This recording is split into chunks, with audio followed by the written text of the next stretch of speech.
The people picking trophies are people that don't understand trophies, 9 times out of 10. They're not there is literally no world. There is no world.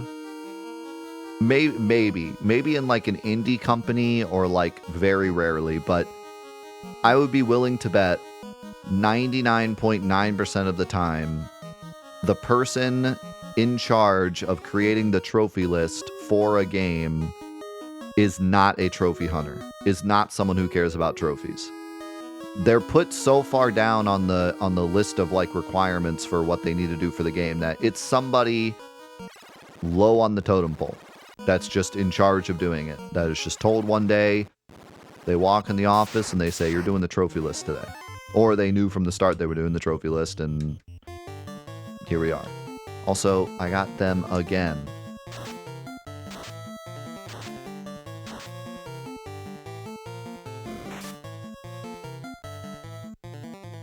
Bro. And I got 4 of them.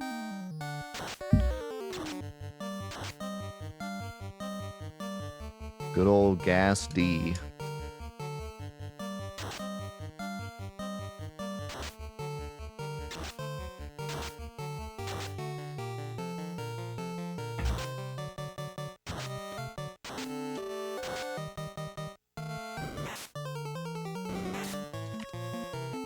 But hey, we've definitely come a long way when it comes to trophies, because PS3 era, we had trophy lists that were nothing but gold trophies, trophy lists that were just straight up broken. PS4 era, we still had trophies that were just straight up broken and like never fixed. So we've come a long way. It's been a while since I've played a trophy list that's actually been broken.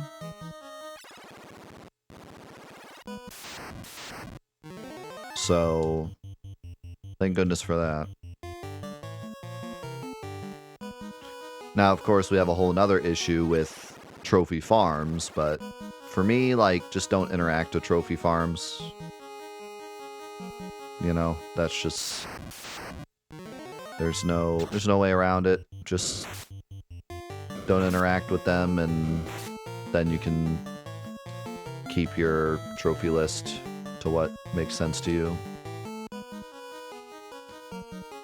It sucks that there's a bunch of people out there that are like, I have 900 platinum trophies because I played Dumpster Bear 1, Dumpster Bear 2, Dumpster Bear 3, Dumpster Bear 4, Dumpster Bear 5, Dumpster Bear HD, Dumpster Bear HD 2, Dumpster Bear HD Returns.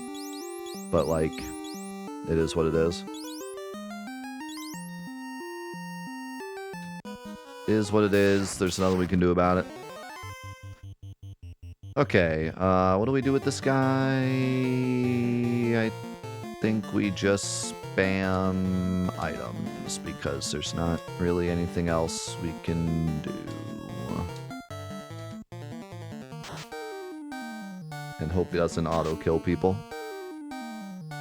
Which he shouldn't, because we have pro rings, but he can still hit us anyways. It's not really worth muting him because he doesn't have that much health.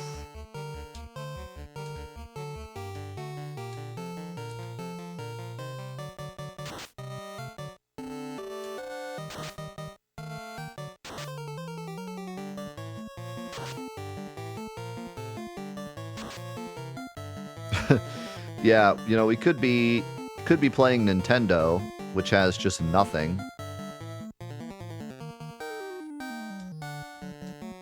Which I know this sounds crazy. I know this sounds crazy. But Nintendo not having any type of like achievement system or trophy system or just anything to really say like, I mastered this game, and giving me like a reason to move on to the next game, is like a massive reason why I don't play Nintendo games. And that sounds so crazy because like trophies really do not matter and achievements really do not matter. And saying that I'm not going to play a game because it doesn't have achievements is like insane.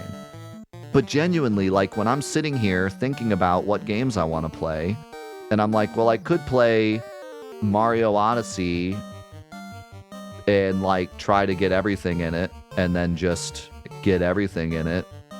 Or I could play like this game that I started to get trophies in and now I can like finish the trophy list and then get my platinum trophy and then add to my list of platinum trophies and then move on to the next one. Like it just feels so much more fun. Like it just feels way more enticing to do something that like will lead to whatever, like even though it doesn't matter.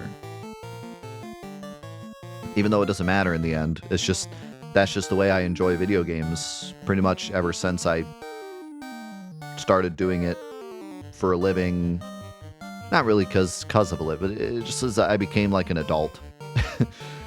As I've like become an adult, I just like to have something to say I finished it and move on. Even if it's not trophies, even if it's like playing an PS1, you know, playing Spyro and getting 120% or CTR and getting 100% or Crash Bash and getting 200%. Like, yeah, I don't want to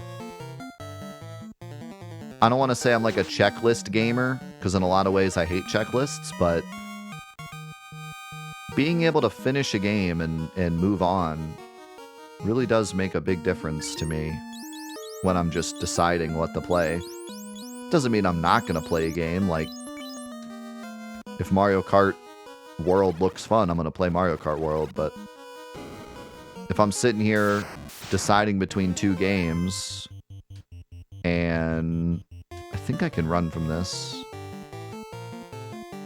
One of them is a Nintendo game that is just kind of like a game I can play, and one of them is a PlayStation game that I've started to work on and want to complete. I'll usually pick that.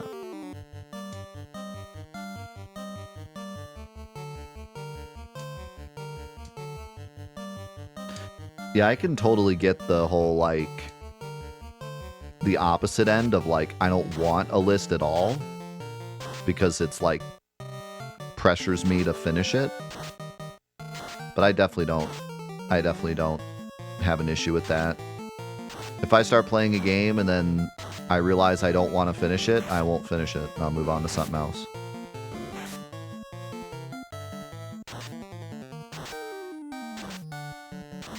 I had my experience. I'm ready to move on. That's fine.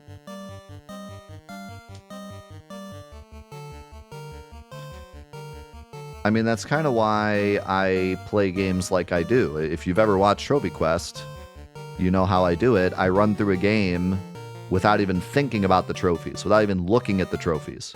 I actually make it a point not to look at the trophies. And I just play the game and enjoy it. And then once I've beaten it, and I want to continue playing it, that's when I open up the trophy list and go, all right, I got to the credits. I still like the game. So now the next step is Platinum Trophy. But it's never a question of like, I mean, with Trophy Quest, it's a little different because that's the point of Trophy Quest. But casually when I play a game, it's never like from the moment I start it up, it's like we're getting the Platinum.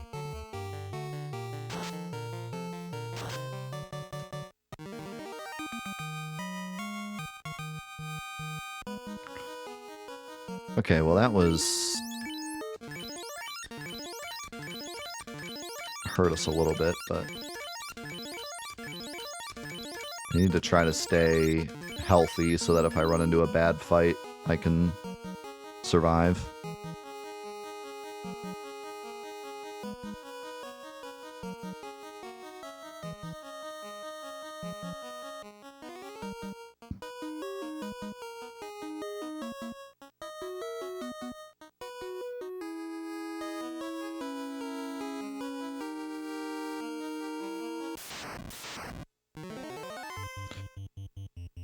I don't know. I don't think I can agree with that.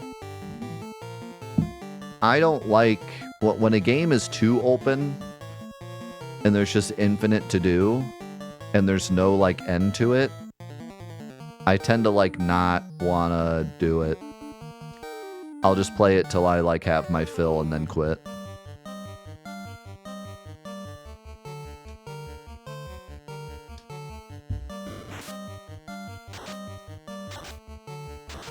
I get overwhelmed by that kind of stuff. I want there to be, even if I don't finish the checklist, I just want there to be a checklist. So I know what's out there. And then I can be like, I want to do this stuff. Or I can be like, I want to do it all.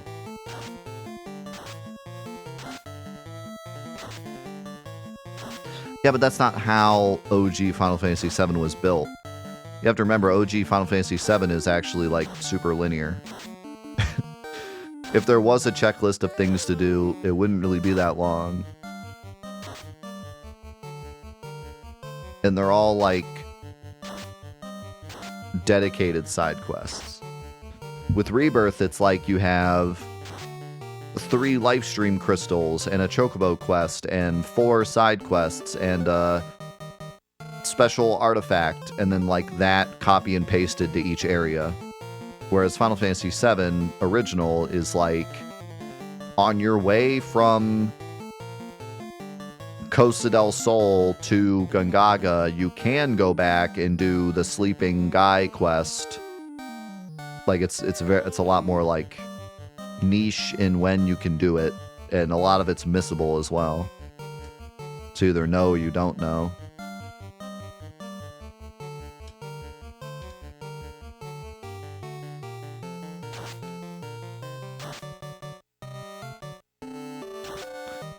I mean, games are different. Games like that, games used to be a lot more of a niche, where pretty much everyone playing games at least somewhat understood what they were doing and would talk to their friends on the bus about what to do.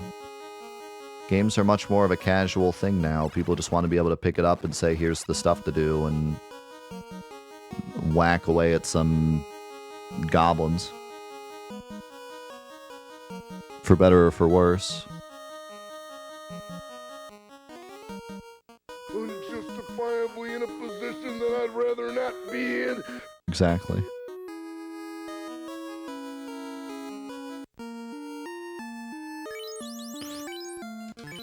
And yeah, like, that's the other thing too. Final Fantasy VII's world feels very big. It's not that big.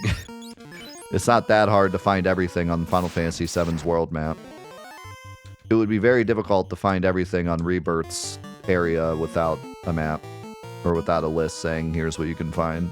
And a map. Games are a little too big just to say, go. Not that it's impossible. I mean, Elden Ring does it. Oh, yeah, that's right. We can't run from these.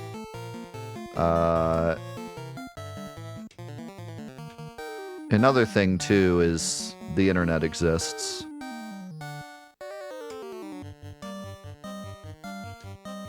You know, do you really think if Rebirth didn't have a map and didn't have a checklist, people would be like, wow, it's so fun to explore the world and see what's out there?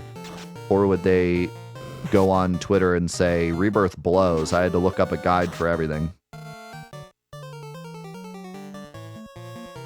What's the more likely to happen?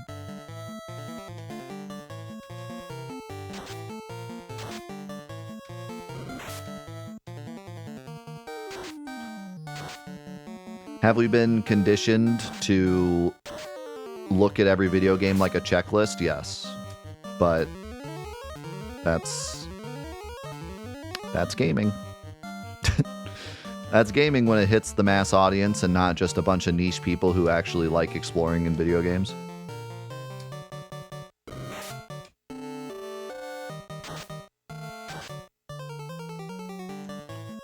How are these things still alive? There's no way.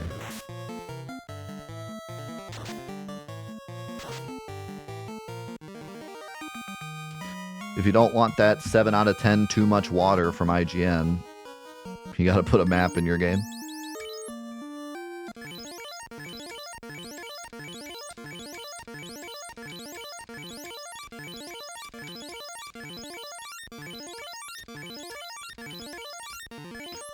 But yes, to go along with what UTB is saying, there is a world where every modern video game is Legend of Zelda 1, where it just plops you in and you just have to explore, and it's so difficult to find everything that you have to go on the bus the next day and be like, guys, where the heck is Dungeon 7?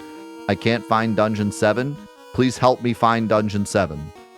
But it's just not the world we're living in.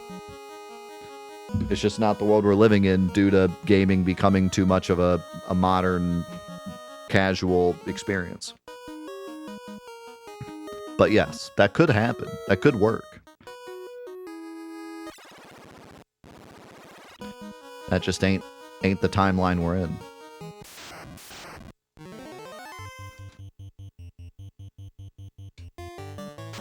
And if companies tried to do that now, everyone would just call their games stupid. Unless they're Elden Ring. But to be fair, Elden Ring also has a bunch of empty fields for half the map.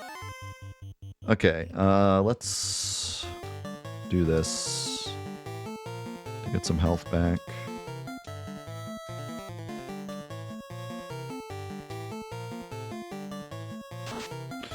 That is a good point, though.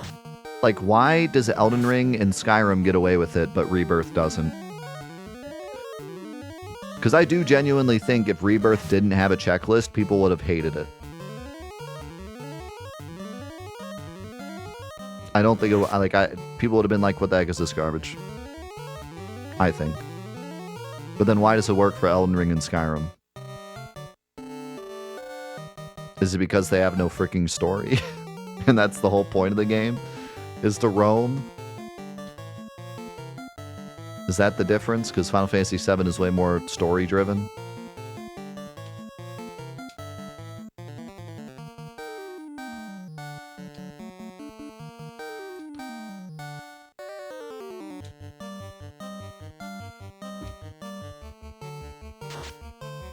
They're not remakes, but the game they're remaking didn't have checklists. Or it's remaking.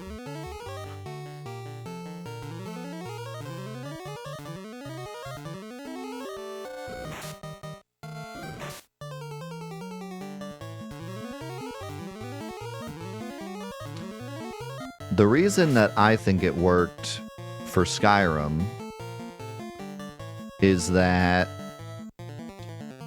no matter what you did, you were improving your 7 million skills. So you didn't need a checklist of everything to do because no matter what you did, you were completing the checklist of your stats. And I think the reason it worked for Elden Ring is that you always had a thing on the map saying where you're supposed to go. In Elden Ring, you just kind of walk in that direction and find other things to do.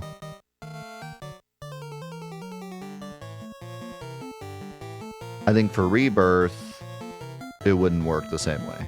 You need to see on the map where to go and have a checklist of all the things to do and then complete it all and then move on. And that's kind of why it's fun. Like, here's the other thing too. Imagine Rebirth is just like Elden Ring, right? So the map just says, here's Junon, and then it's just an open map, right? No checklist, no markers, nothing.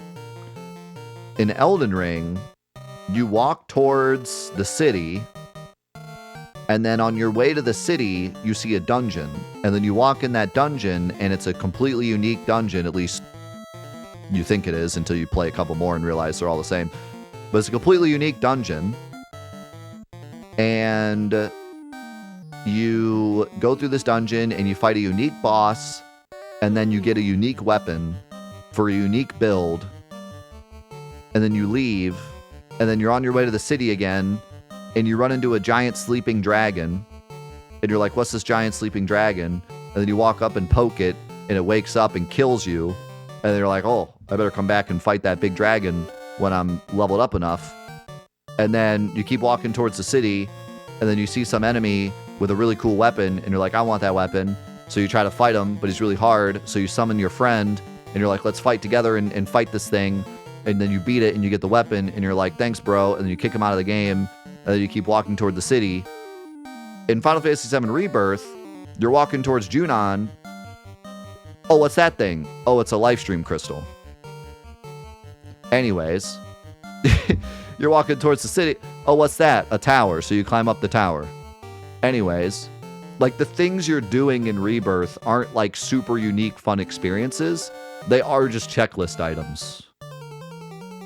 So like it makes sense for them to be a checklist because that's what they are. They're checklist items. They're not super unique experiences that were like designed almost like a level in a Souls game, you know?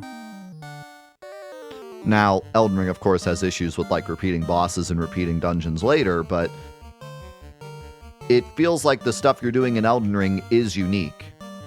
Whereas the stuff in Rebirth is checklist stuff. So like, because the meat of Rebirth is the story sequences and the story bosses and the story areas. Elden Ring, the meat is finding stuff because the story itself is like a couple bosses and it's done.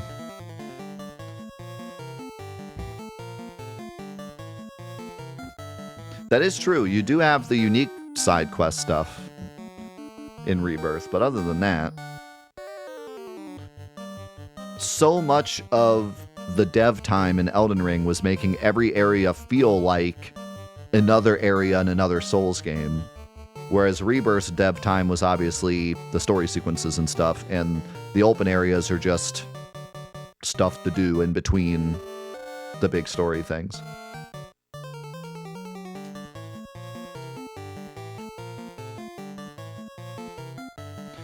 And hey, to give them credit, that checklist stuff is pretty dang fun to do, especially when the combat's so freaking fun. And the unique ones are actually pretty dope. And it usually goes pretty well with the vibe of the game because they usually have like, you just got Cait Sith to join the party. Here's a giant area to explore where you can like try out Cait Sith stuff. You know, so it functions within the game well too.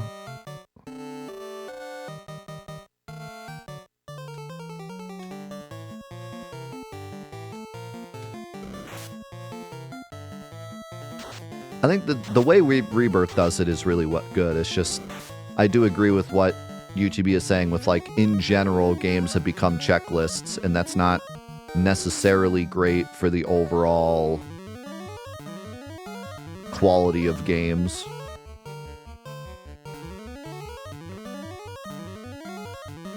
It's not good for the overall industry. Even frickin' Silksong is like a bit of a, I mean, it's not necessarily a checklist showing you exactly where stuff is, but it is a bit of a go back to a village and pick up the quest and do the quest, you know.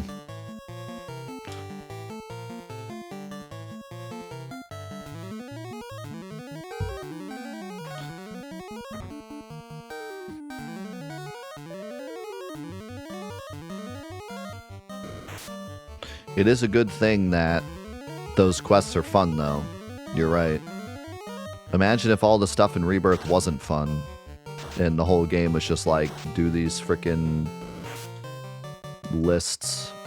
I think everyone would have just skipped it and done the story and been done. It was all the frog minigame. Instead, you have like, sure, the towers are kind of dumb because you just climb them, but there's always a fight below the tower, and fighting is extremely fun in the game. Queen's Blood is amazingly fun. The unique quests are fun. The only checklist item that I think I genuinely hated doing was the chocobos, but then you get a good reward from them, so it's worth doing.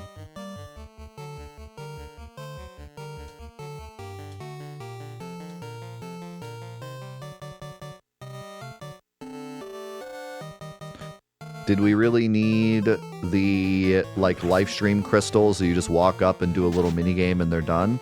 No, but to play devil's advocate, I actually really liked the life stream things because I liked the lore you got from them. As Quetzalcoatl just said, right as I said it. Yeah, like, I enjoyed those a lot.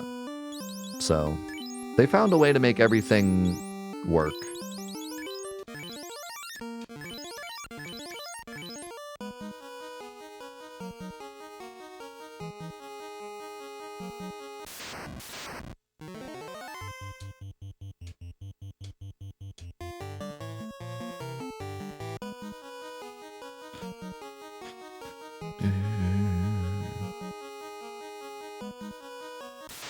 Alright. We made it to Lich. Can we get a mute before he deletes our entire party?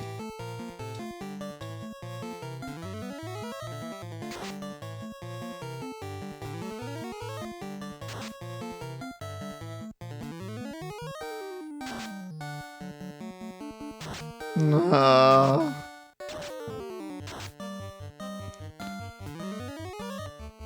I mean, that's just unlucky. Like,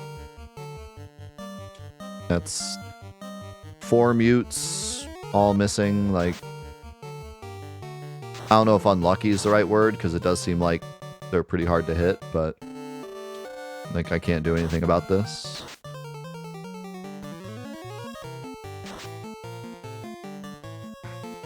Now this has got to be unlucky at this point.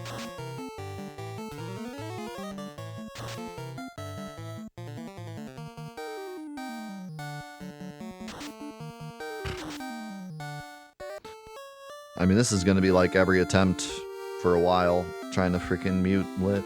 Because what else am I going to do? I can't. There's nothing I can do against Nuke.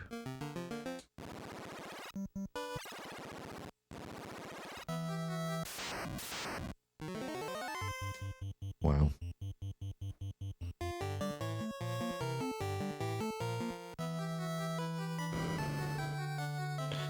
Yeah, that's a big oof. We still have 3 more bosses and chaos after that. This is gonna be rough.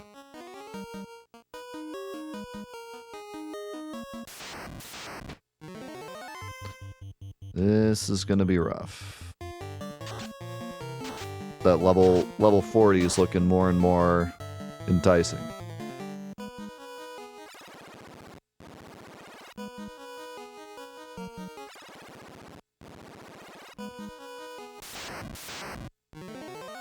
Oh no, not the gas D again.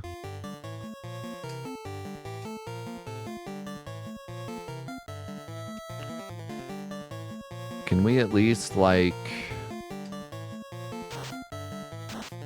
accuracy for ailments, though?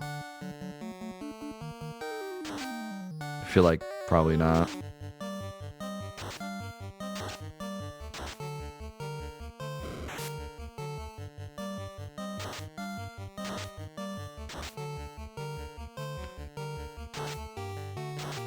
We're so dead.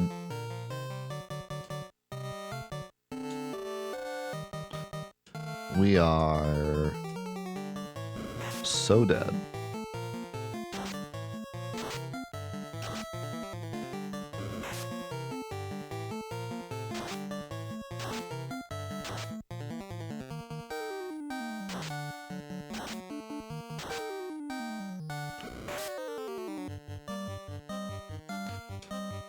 They have so much health.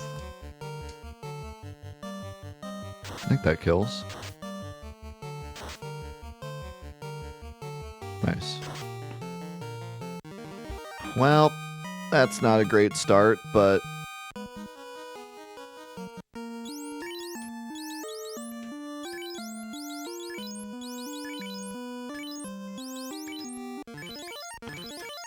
we only have 30 minutes, so let's just go for it.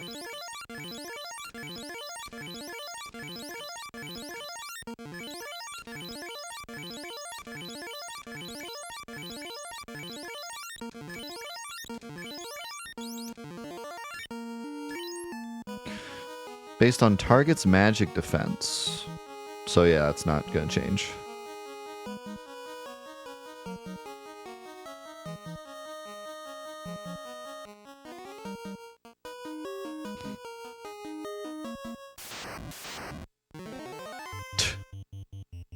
Okay.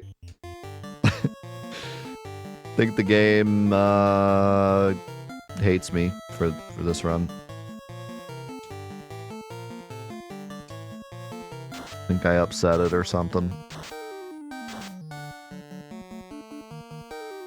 What do you mean every game isn't a checklist? Die. And not a single confuse hit.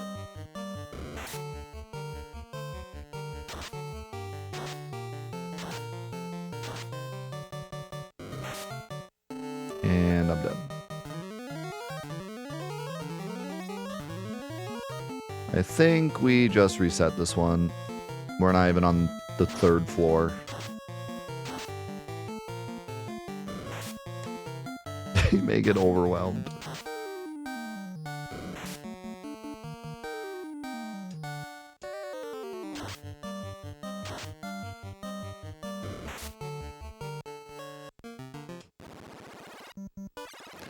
Deet is dead.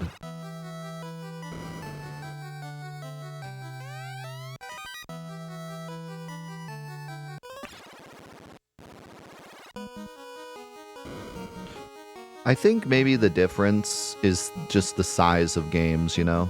Checklists never bothered us as kids because you could 100% Spyro in a couple days. Like, even as a kid. Nowadays, you can do it in an afternoon, but...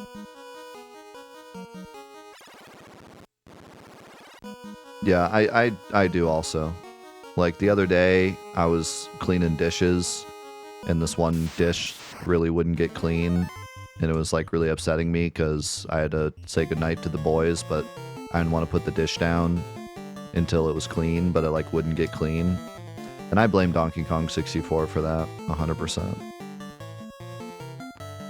And I will continue to blame Donkey Kong 64 for that dish. But, you know, checklists used to be fine because they felt attainable. Then everyone played Donkey Kong 64 and they were like, okay, never mind. And now we're at the Donkey Kong 64 spot again, I think. Where Donkey Kong 64 was not that massive of a game, but the checklist was massive. Now, the checklists aren't as massive, but the games are.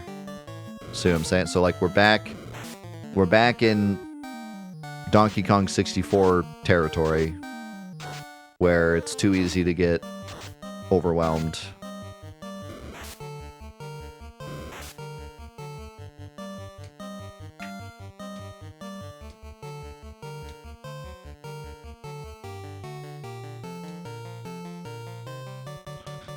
Oh, how the turntables.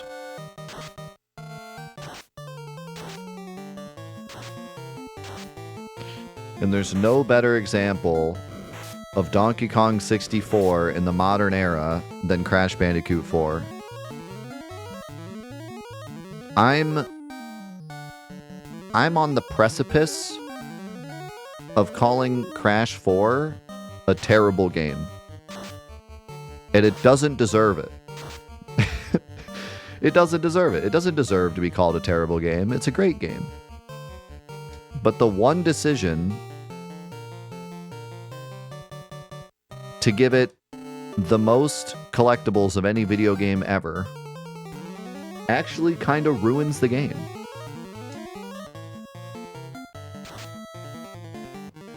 It kind of just completely ruins the game.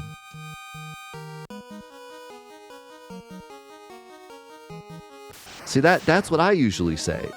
Usually when people say, like, oh, I couldn't play Rebirth because there's too much to do, I'm like, bro, just don't do it. But with Crash, it's like, it's an entire multiple decade series where, like, the whole point of the game is to 100% it. And then you make this game, and it really incentivizes you to do everything. Like, at least with Rebirth, it's like, here's this open world, do whatever you want. And it even has the difficulty option. The whatchamacallit, where it goes up and down depending on your level. So if you don't do the side quests, everything is to your level. And if you do this dynamic, right? So if you do the side quests, they're on your level. And if you don't do the side quests, you're on the same level. So like, it really incentivizes you to like do what you want, to play what you want. Do as many side quests as you want. Whenever you're finished, move on. And that's what I tell people when we were playing Rebirth and they were like, how much side questing should I do? I always just said, like, do it till you're bored. Do it till you don't want to anymore and then move on. And I think they designed it so well in that way. You can do as much as you want or as little as you want. Checklist Andes can do every single little tiny thing before moving on, and it's not going to ruin the game. Everything's not going to be super easy. And people that don't want to do a bunch of side questing can keep going, and it's not going to be super hard. It's perfect. But then Crash 4 is like, you want to get 19 gems on the same exact level? And it's like, well, why? You want to do the same level again, but it's in black and white and backwards? Like, no, I don't. Nobody wants to do that. It's terrible. And again, like, the stuff in Rebirth is fun. Yes, you have to do a lot of stuff, but it's all fun. Crash 4 is such a perfect example of, like, a checklist that is not fun in the slightest. It's all the same levels over and over again, but with just very slight variances.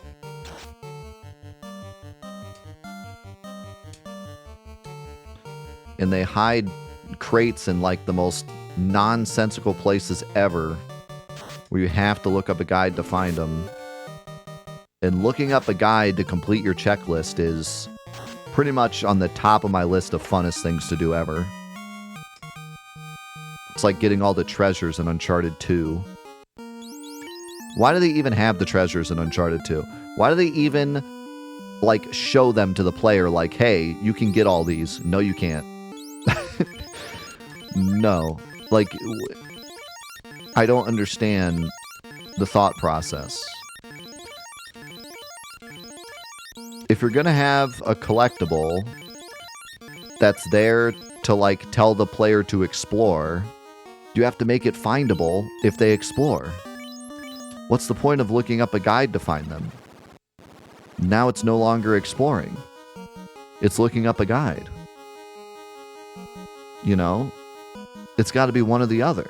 It's got to be either just hard enough to where if people look hard, they can find them, or like impossible to find to the point where it's like an Easter egg and you just have to look it up.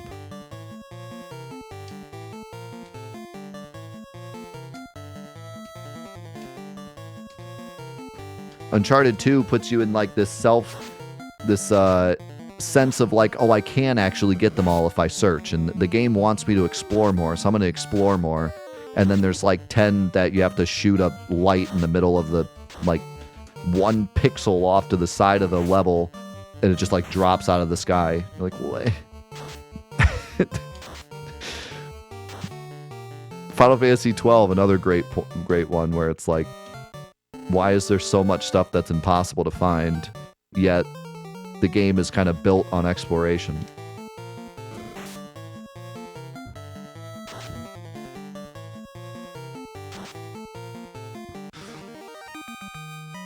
I was going silent. Write that again, but blur out the cuss word, because we have a PG chat. But I want to read what you wrote. You're good, you're good. Just rewrite it.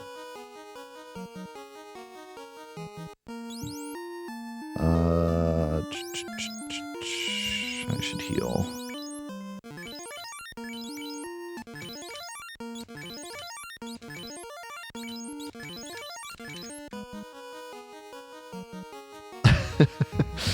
You can go on the school bus and be like, wait, you guys had trouble with that boss? I just one-shot him with the Zodiac Spear. The what? The Zodiac what? What are you talking about?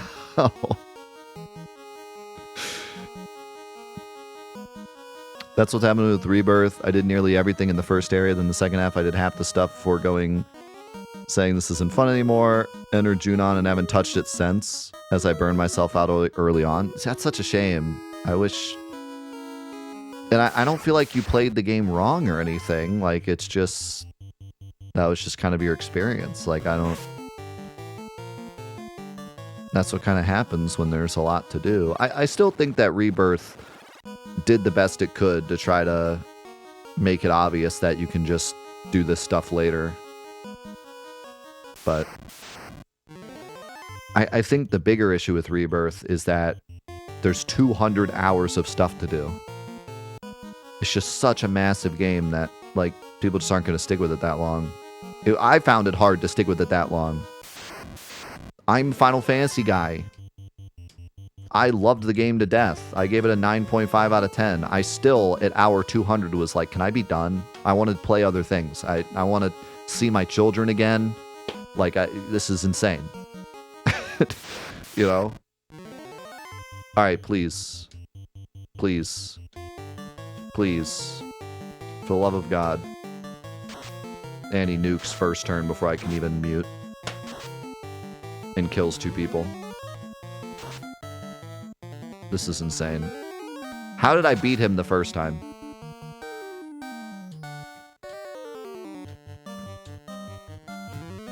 Don't you love when this happens? The game gives you a false sense of security because you actually beat it the first time. And then every time after that, it's like, oh, this is the real fight. Actually, you're never going to hit mute again.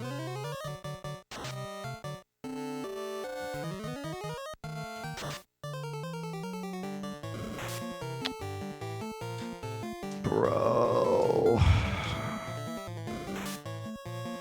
Like, we can't do this fight without muting him. There's no way.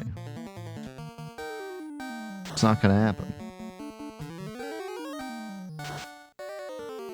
Unless he only nukes once. And I can just spam heal and try to win that way. I don't know. I'm out of mutes. How are you still alive? How much damage did that do?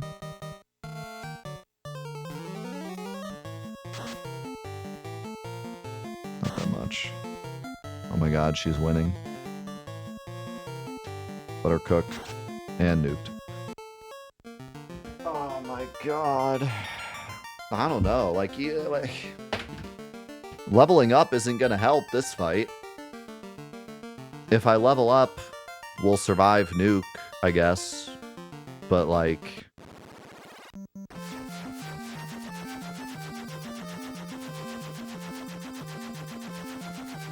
Woohoo. I'll survive nuke so I can miss mute again.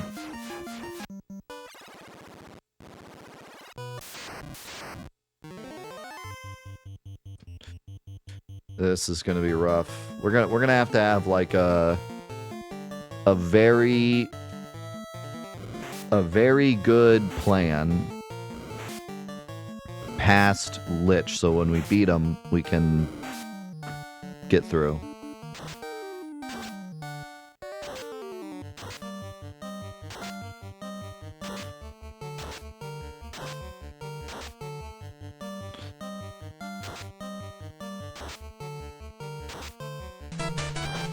Yo, thank you, Silent.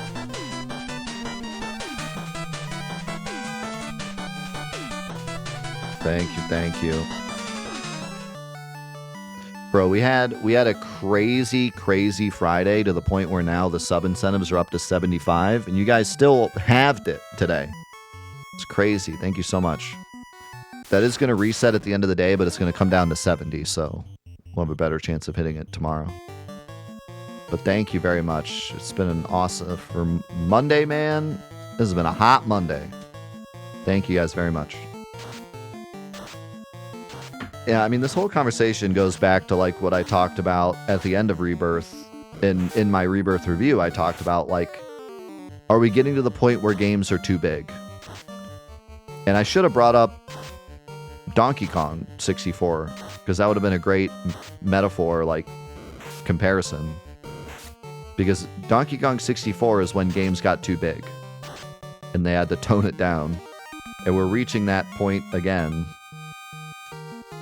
where games are getting too big. I mean, people that absolutely love Persona and love anime and love everything about that whole vibe were coming in my chat like, day 57, I'm 300 hours into Persona 5 Royal. I've dated only half the girls. I think I'm gonna die. Like, like, brother, stop playing. It's okay. It was...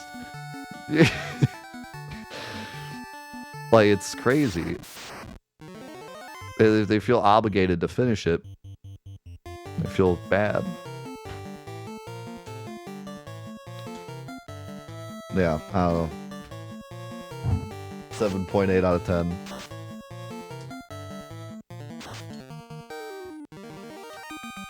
Hey, thanks, Heidi.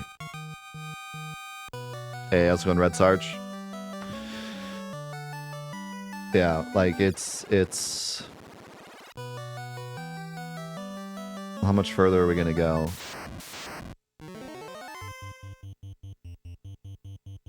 We gotta hit a nice balance. I want every game to be Horizon Forbidden West. I feel like Horizon Forbidden West was such a perfect balance of length of story, size of world, amount of side things you can do, an amount of, like, not even on the map, not even on the checklist, like, activities, you know? Maybe it was a bit too big. Maybe you can make, but I think it was, like, a pretty close to the perfect sized video game. It felt like it didn't overstay its welcome in any category.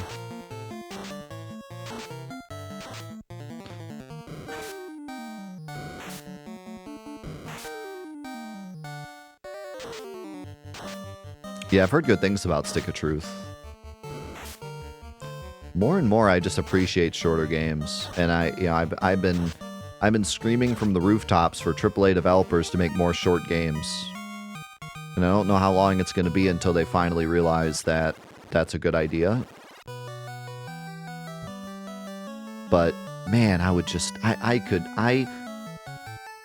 need more Octopath Traveler.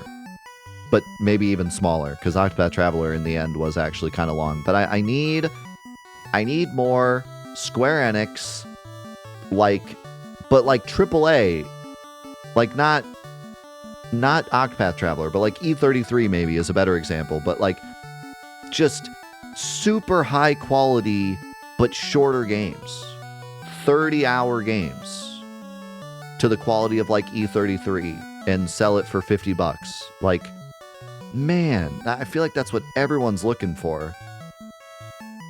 People don't want to... I mean, sometimes you want a game that you can sink your teeth into. You want to... dare I say Diablo 4.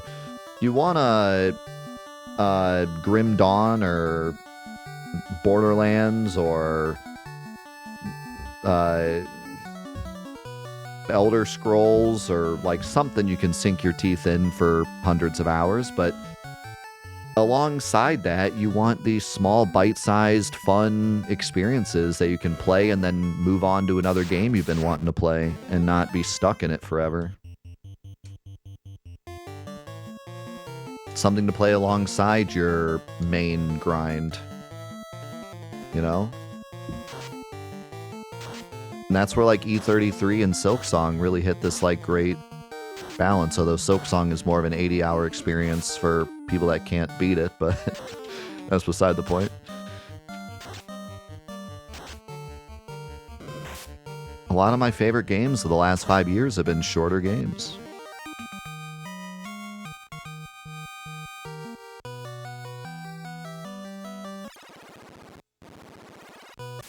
And it's also not lack of content, you know? E33 is 100 plus hours of content if you do all the post-game and New Game Plus and the Platinum. But the game itself you can get through in 30 hours, and that makes all the difference. That makes all the difference, I think.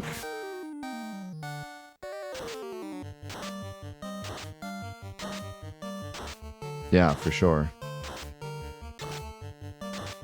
For every Lord of the Rings, we need a... Quick, what's a good, not super long movie?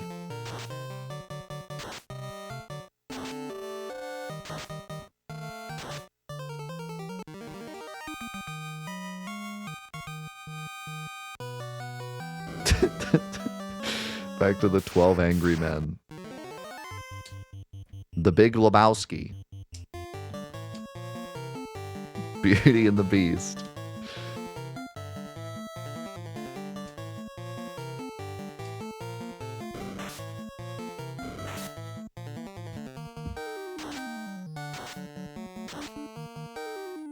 Honestly, I feel like every movie nowadays is a bite-sized experience in comparison to shows. Shows are the Skyrim of movies. You know what I'm saying? To watch the entirety of Game of Thrones is basically your Skyrim. And to watch a one-off movie is like a E33.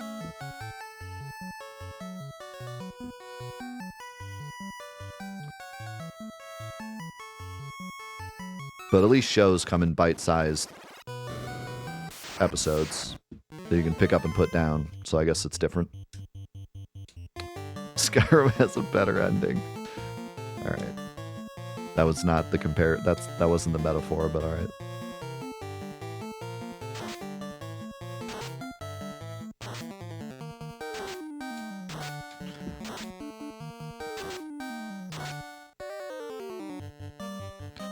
Do you think TV shows are too, like, budget heavy now?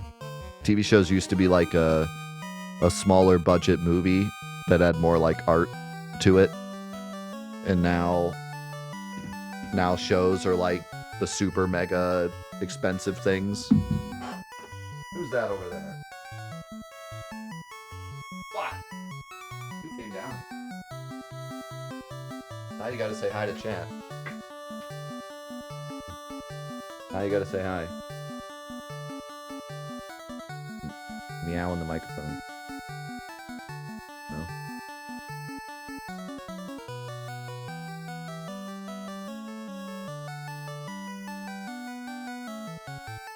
Can you hear the purr?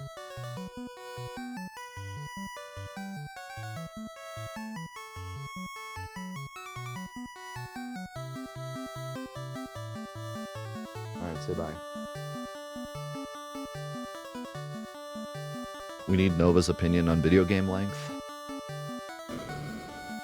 True.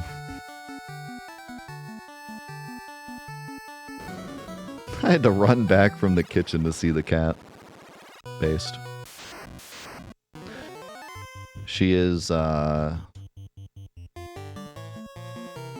she has been a pretty awesome cat recently.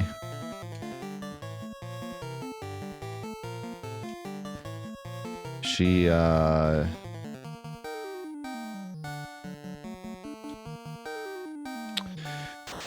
just follows us everywhere and like sits at the edge of the table when we eat dinner and follows the kids everywhere, and she thinks she's just like the head of the house. She's the defender of the house. She's in like mom mode.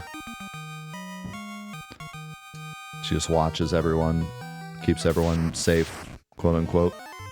She thinks she's keeping everyone safe. Yeah, she's in her mom arc.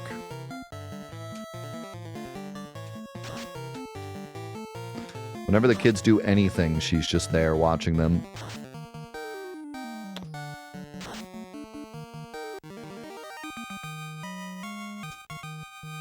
Welcome back, Reckless.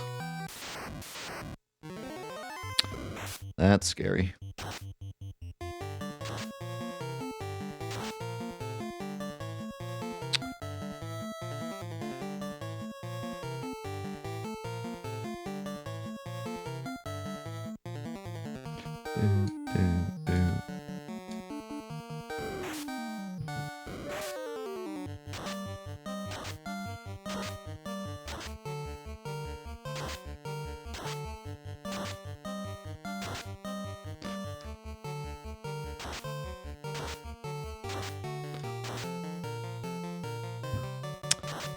And they auto-killed Snick.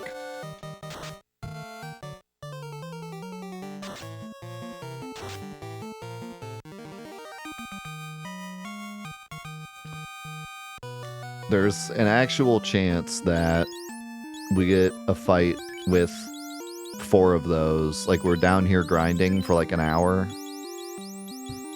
And then we get a fight with 4 of those, and they like all insta-kill everyone. And we have to redo everything. No, I accidentally left.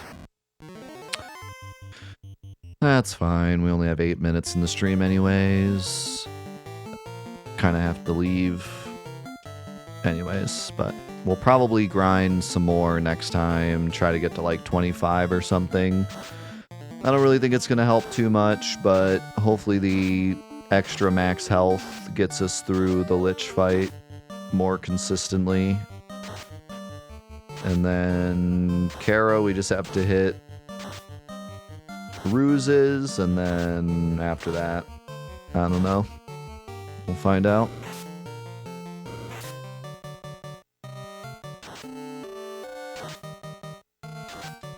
Yeah, we did see TR today, Blazehome.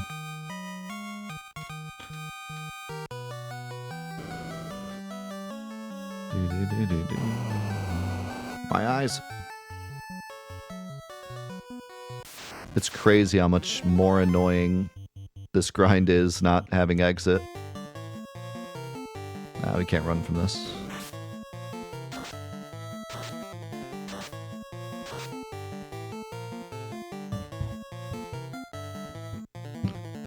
Beep, beep, bop. Boop, boop, bop. Beep, beep, beep, beep, bop. Boop, boop, boop, boop, bop. Beep, beep, beep, beep, bop. Just ETR, we did crash 1 last week. Next up on our list of sub-incentives is Forbidden Memories, so we'll be doing that tomorrow. That is hype. Mega hype. So tomorrow will be Soak Song in the morning, and then Forbidden Memories after that, and then this. Crazy day.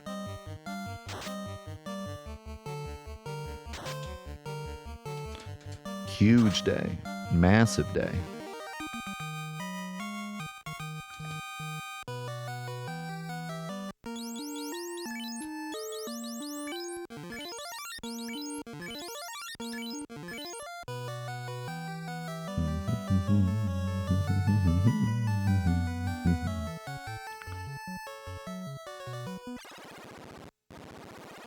I'm definitely excited for Forbidden Memories.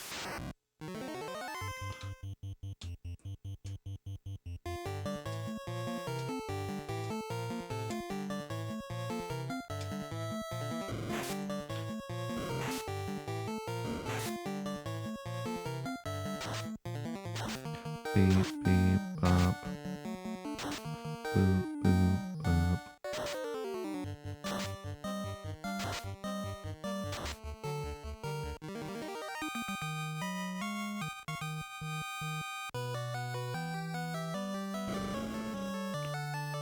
Get me out of here.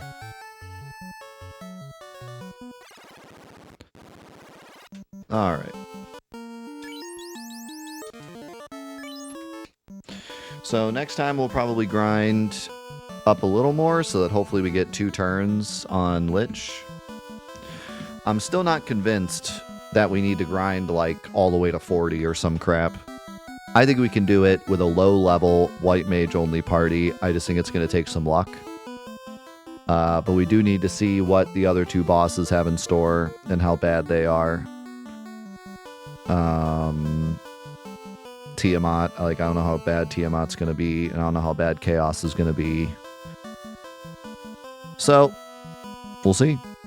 We'll see how it goes. What a wild turn this challenge has taken, though.